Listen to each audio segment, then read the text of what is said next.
고린도전서 14장 1절에서 12절까지의 말씀입니다. 사랑을 따라 구하라. 신령한 것을 사모하되 특별히 예언을 하려고 하라.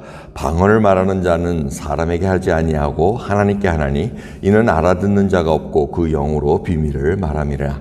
그러나 예언하는 자는 사람에게 말하여 덕을 세우며 권면하며 아니하는 것이요 방언을 말하는 자는 자기의 덕을 세우고 예언하는 자는 교회의 덕을 세우나니 나는 너희가 다 방언 말하기를 원하나 특별히 예언하기를 원하노라. 방언을 말하는 자가 만일 교회의 덕을 세우기 위하여 통역하지 아니하면 예언하는 자만 못하니라. 그런즉 형제들아 내가 너희에게 나아가서 방언을 말하고 계시나 지식이나 예언이나 가르치는 것이나 말하지 아니하면 너희에게 무엇이 유익하리요. 혹 저나 검은고와 같이 생명 없는 것이 소리를 낼 때에 그 음에 분별을 내지 아니하면 저 부는 것인지 검은고 타는 것인지 어찌 알게 되리요. 만일 나팔이 분명치 못한 소리를 내면 누가 전쟁을 예비하리요. 이와 같이 너희도 혀로서 알아듣기 쉬운 말을 하지 아니하면 그가 말하는 것을 어찌 알리요. 이는 허공에다 말하는 것이라. 세상에 소리의 종류가 이같이 많되 뜻없는 소리는 없나니 그러므로 내가 그 소리의 뜻을 알지 못하면 내가 말하는 자에게 야만이 되고 말하는 자도 내게 야만이 되리니 그러면 너희도 신령한 것을 사모하는 자인즉 교회의 덕 세우기를 위하여 풍성하기를 구하라. 아멘. 13장 마지막 절은 믿음, 소망, 사랑 이 세 가지는 항상 있을 것인데 그 중에 제일은 사랑이라 이렇게 결론을 내립니다. 그리고 14장 오늘 본문 말씀을 보면 사랑을 따라 구하라. 신령한 것을 사모하되 특별히 예언을 하려고 하라 이렇게 얘기합니다. 자, 여기서 사랑을 따라 구하라는 말씀은 뭐냐면 이 은사, 신령한 것을 사모하는 은사를 사모한다는 그 얘기인데 그 신령한 은사, 그 은사들은 다 사랑을 행하기 위해서 필요하다는 겁니다. 그러니까 사랑을 행하겠다는 그 바탕 위에 은사를 구한다는 것입니다. 여러분 이게 기본이라는 것을 잊지 마셔야 됩니다. 많은 사람들이 은사를 구합니다. 뭐 특별한 것들을 구하기 위해서 하는데 그 이유를 가만히 따져보면 자기의 신앙을 하나님 앞에 인정받기 위해서 아니면 남에게 보이기 위해서 뭐 이런 얘기를 사실은 숨은 동기가 많습니다. 근데 그 동기 자체가 잘못됐다는 겁니다. 제일 중요한 것은 하나님으로부터 받은 그 사랑을 실행하기 위해서 그 은사를 사모해야 된다는 겁니다. 그럼 그렇지 않고서 다른 거 하면 엉뚱하게 사용할 수가 많습니다. 그렇기 때문에 특별히 이제 사도 바울께서 이 하나님께 주신 은사들 여러 가지가 있는데 특별히 예언하는 것을 사모하라는 겁니다. 예언하는 것을 사모하는 이유는 3절입니다. 이유는 덕을 세우고 권면하여 아니하는 것. 교회의 덕을 세우고 성도들의 덕을 세우는 건데 이 덕을 세운다는 것은 신앙을 올바로 세운다는 것입니다. 말씀대로 온전히 세울 수 있는 그것을 알게 해주시고 권면한다는 것은 바로 서로 권해가지고 정말 바른 길, 올바른 하나님의 말씀대로 쓸 수 있는 그 길을 택할 수 있게끔 한다는 겁니다.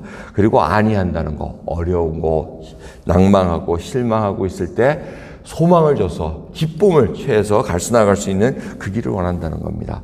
그래서 어떻게 보면 말씀을 듣는다는 것 이런 것들이 다 예언의 하나의 그 범주에 들어갈 수가 있다는 걸 볼 수가 있습니다. 이 성경 말씀을 풀어서 해결할 때 그들이 마음이 뜨거워지고 눈이 열어지면서 안위를 받고 권면해서 또 이 올바른 길을 택할 수 있는 것을 볼 수가 있습니다. 하지만 사도 바울이 얘기하는 걸 보시면은 이 방언은 통변하지 않으면 자기가 그냥 좋아서 하는 거, 자기의 덕을 세우기 위함이시지 남에게 통변되지 않으면 남에게 덕이 되지 않는다는 것을 알려주고 있습니다. 그래서 울리는 꽹과리 소리와 같고 아무 뜻 없이 나오는 소리와 같다고 얘기를 합니다. 이 나팔 소리도 분명한 소리를 내지 못하면 누가 전쟁을 예비하리요. 이 나팔은 전쟁을 예비하기 위해서 아니면 성도들을 모이기 위해서 부르는 그런 것을 얘기합니다. 그 소리가 분명해야지 사람들이 전쟁이 났구나 준비해야 되구나 이렇게 알 수 있다는 겁니다. 방언을 하는 분들도 이 통변이 안 되면은 이게 무슨 뜻인지 모르기 때문에 아무 짝에도 소용이 없다는 것을 알려주고 있습니다. 오늘 이 말씀을 통해서 다시 한번 깨달아야 될 것은 여러분 우리가 갖고 있는 은사들이 있습니다. 그 은사들이 무엇이었던 간에 그것이 사랑을 실행하기 위함이라는 것을 잊지 마시라는 겁니다. 여러분 사랑이 없으면 아무것도 아니라 그러고 하나님께서 원하시는 것은 예수 그리스도의 사랑을 온전히 전하기를 위함이라는 겁니다. 나중에 이벤츄얼리 모든 것들이 끝에 가서는 어떻게 됩니까? 지식이고 예언이고 방언이고 모든 것이 다 패해진다고 얘기합니다. 오직 남는 것은 사랑이라고 얘기합니다. 그러기에 이 사랑의 귀한 것을 우리가 얼마나 잘 알고 얼마나 간직하며 지금 이웃들에게 예수 그리스도의 사랑을 잘 전하고 있는가. 그러기 위해서는 또 데피니션을 또 넘어가야 됩니다. 사랑은 오래 참는다고 얘기합니다. 온유하고 투기하지 아니하고 시기하지도 않는다 그러고 함부로 막 성을 내지 않는다 그러고 이 얘기를 다 알려주고 있습니다. 내가 그러한 사랑을 갖고 지금 그 사랑을 실행하기 위해서 하나님의 은혜를 간구하는가. 다시 한번 간구하는 저 여러분 되기를 소원합니다. 기도하겠습니다. 하나님 감사합니다. 귀한 새벽 정말 주님 앞에 우리들의 신앙 여정을 살펴봅니다. 우리가 하나님 구한 것도 많습니다. 이제 사랑을 실행하기 위해서 구했는가 다시 한번 깨닫게 해주심을 감사합니다. 혹이라도 주님 이 중에 은사 받은 자 있습니까? 정말 그 예수 그리스도의 사랑을 실행하기 위해서 이행하기 위해서 그 은사들을 사용하기를 소원합니다.